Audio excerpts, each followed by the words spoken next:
চাওক আজি এটা সঁচা কথা ক'বলৈ গ'লে ভাল খবৰ আৰু প্ৰশাসনক বিশেষকৈ ধন্যবাদ জ্ঞাপন কৰিছোঁ। কাৰণ চাওক আমি আজি দুদিনৰ আগত আমি এখন উপায়ুক্ত মহোদয়ক আমি এখন স্মাৰকপত্ৰ প্ৰদান কৰিছিলোঁ, SP মহোদয়ক এখন স্মাৰকপত্ৰ প্ৰদান কৰিছিলোঁ যে এই যি গৰু চোৰাং কাৰবাৰটো হৈ আছে এইটো বন্ধ কৰিব লাগে। আৰু ইয়াত জড়িত হৈ আছে ৰাজমাই বজাৰ সাতখোৱা, ইয়াত জড়িত হৈ আছে কলিয়াপানী বজাৰ সাতখোৱা, ইয়াত জড়িত হৈ আছে বৰচেলা বজাৰ সাতখোৱা। আমি কৈ আছিলোঁ, গতিকে আজি প্ৰমাণ হৈ গ'ল। নামটিৰ চাৰিআলিত এখন বলেৰ' পিকআপ সহ প্ৰায় 11জনী মাইকী গৰু আজি প্ৰশাসনে ধৰিবলৈ সক্ষম হৈছে। আৰু আমি গম পোৱা মতে ৰ'জ বাবা আলী নামৰ এজন ব্যক্তিয়ে সেই গৰুসমূহ লৈ গৈ আছিলে। গতিকে আমি দৈনিক আমি এইটো প্ৰতিবাদ কৰি আহিছিলোঁ, আমি স্মাৰকপত্ৰ দি আহিছিলোঁ, কিন্তু কোনো ধৰণৰ এনেকুৱা এটা ব্যৱস্থা হোৱা নাছিলে। কিন্তু আজি সঁচা অৰ্থত ক'বলৈ গ'লে আজি প্ৰশাসনৰ আজি ধন্যবাদৰ পাত্ৰ, কাৰণ আজি ডিমৌৰ ফালৰ পৰা আহিছিলে। এখন মোৰ হিচাপত হয়তো ৰাজমাইৰ ফালৰ পৰাই আহিছে। ডিমৌৰ ফালৰ পৰা আহি থাকোঁতে নামটি চাৰিআলি গাড়ীখন ধৰিলে, হালুৱাটি অভিমুখে যাবলৈ লৈছিলে, তেনেকুৱাতে পুলিচ প্ৰশাসনে গাড়ীখন ধৰিলে।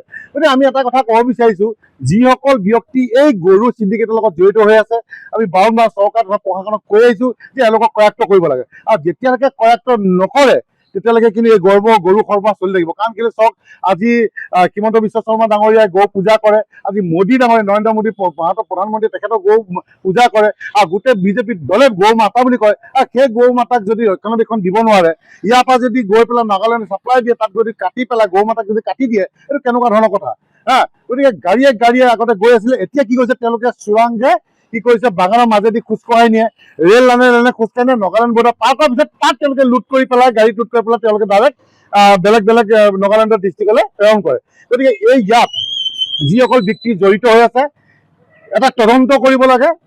হালধি আৰক্ষী হওক বা আজি নামটি হওক, আমাৰ SP বাইদেৱে হওক, সকলোৱে এটা উচ্চ তদন্ত কৰিব লাগে যে ইয়াৰ লগত জড়িত কোন আছে, আৰু জড়িত যিসকল আছে তেওঁলোকক কৰায়ত্ব কৰিব লাগে।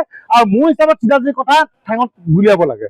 আৰু যেতিয়ালৈকে গুলি নুফুটাব প্ৰশাসনে, তেতিয়ালৈকে কিন্তু এই গৰু মাতা মৰিয়ে থাকিব, কাটিয়ে থাকিব, খায়ে থাকিব, কিন্তু কেতিয়াও গৰু চোৰাং কাৰবাৰ বন্ধ নহ'ব, গৰু চিণ্ডিকেট বন্ধ নহ'ব। গতিকে গৰু চিণ্ডিকেট বন্ধ হ'বলৈ এনকাউণ্টাৰ কৰিব লাগিব। গতিকে সন্মানীয় মুখ্যমন্ত্ৰীক আমি অনুৰোধ জনাইছোঁ, আমাৰ SP ডাঙৰীয়াক আমি অনুৰোধ জনাইছোঁ যে এনকাউণ্টাৰ কৰক, চিধাচিধি স্পষ্ট কথা।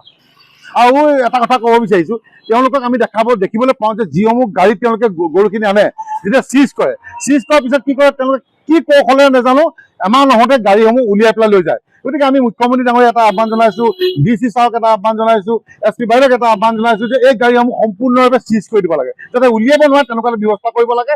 তেতিয়াহে তেওঁলোকে কিন্তু এই গৰু চিণ্ডিকেট বন্ধ কৰিব, অন্যথা কিন্তু গৰু চিণ্ডিকেট কেতিয়াও বন্ধ নহয়।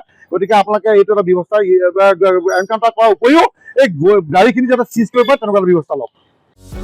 যিকোনো খবৰৰ বাবে যোগাযোগ কৰক আমাৰ এই নম্বৰত 9181 307 221।